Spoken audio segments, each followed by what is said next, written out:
to finish the first row. So let's take the measurement. Remember, we need to come in the 1.1 inch, and we're going to cut that off the entire length so that this board will be flush the long way here. When we make our measurement, go up to the drywall, and this you want to measure to the, in our case this is the brown, it's the top of the board, and it's at 23 1/8. We want to back it off a little bit to give us a little bit of room against the back wall. So we're going to cut it right at 23 inches. Okay, so you want to make sure that you're measuring the correct side of the board. We're using the first piece. This is a flat edge. We don't want to come from that side. You need to be able to have it lock into the next piece. So make sure that that connection is right. Then we're going to measure 23 inches from there. And then if you have a speed square, you can mark the entire thing with this miter saw. I won't need to do that. I'm going to chop it first, and then we'll cut off the 1.1 inch. So let's put on your ear protection and eye protection. Let's make the cut.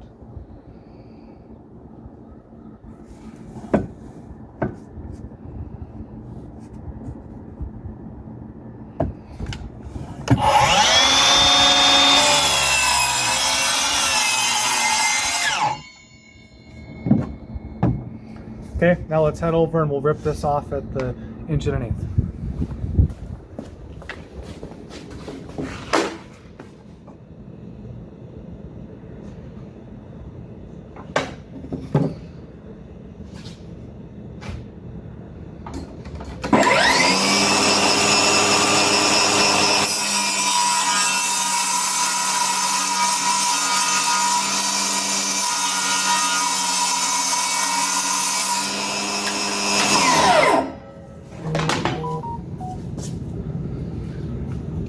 Okay, now we're ready.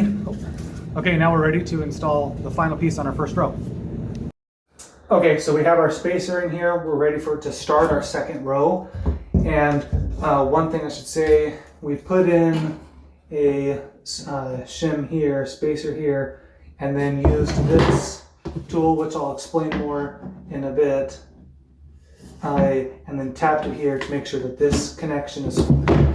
So we know that this is flush, it looks good, we're ready to install this. You're going to come in at an angle, and this first part is going to match on the top of that edge. Make sure that it goes the whole length of the whole board. And then you want to be as close to the wall as you can.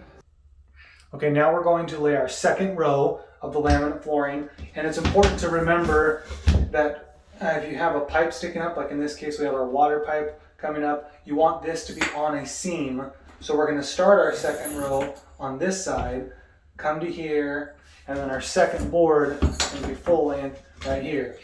And there's a couple of ways you can do this. You can notch out this side and have the other board go past it. You can notch out both sides. We're going to just notch out the first board. That's what we're going to do. And you can see in the past there's been some water that's leaked down here. We're going to seal this with silicone so that doesn't happen in the future.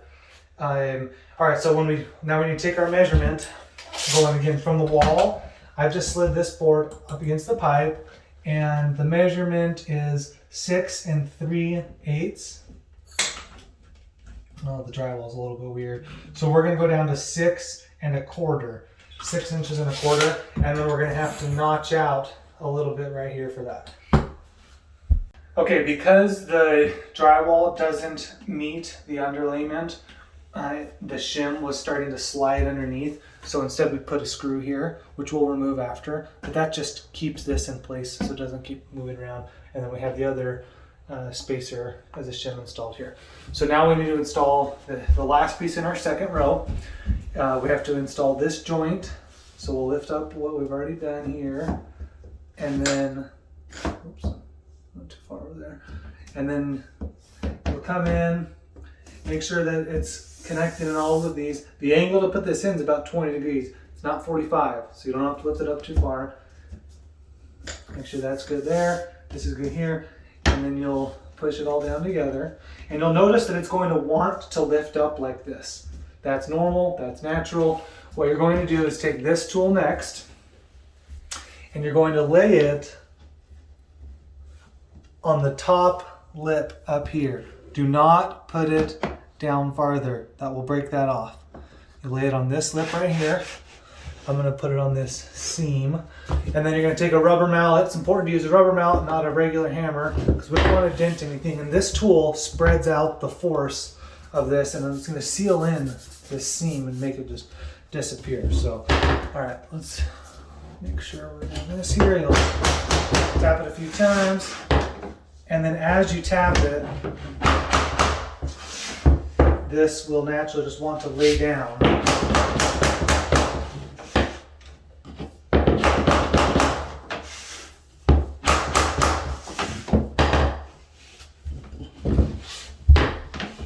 Look down the line and make sure that the seam is gone.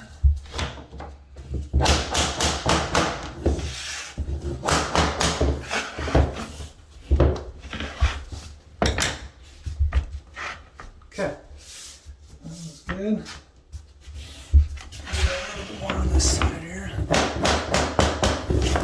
Okay, we're set. So now we have our second row completely done now. Now typically you're going to want to go left to right with this, so the next board can just lay on top. Because we had that pipe, the water line coming in on the other side, we had to build back from right to left on it, which is why we had to have two boards at the same time. With this one, we're able to just take a full board, set it in, slide it up, make sure it's up against, close against the wall. Remember, it's not a 90-degree angle, it's not a 45-degree angle, it's about a 20-degree angle. There. Push it down, and then you grab your tool. Make sure it's on that first lip.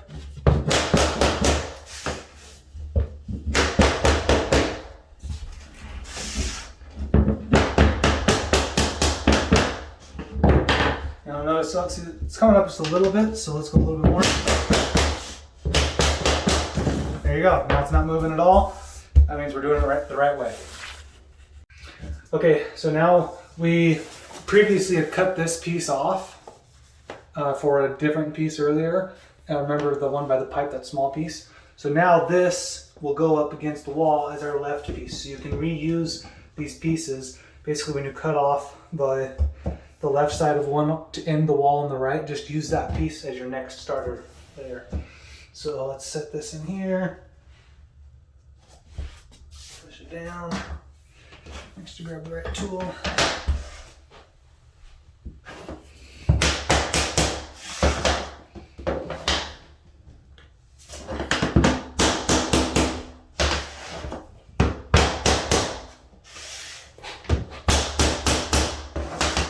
Okay, see now it's not coming up. And let me show you what we did over here. We found the center of where the toilet's going to go, and then we cut out a half circle with our jigsaw. So now we'll be able to use this on the other side for our measurement. So this next board will be able to go most of the length. In fact, let me just grab one. Push pause. All right, so we're ready to put in our next board, but if you'll notice, a full length board is only going to give us about 1 inch. And it's not worth trying to put a little puzzle piece in at the end. So what we're going to do is cut off a piece off of this board right here to make it shorter. We can't cut off here at the seam because we need this to connect. And we can't cut it off on that end. So we have to cut this board shorter to give us enough space at the end here. So we're going to do that before we draw our line on this board with our extra piece here.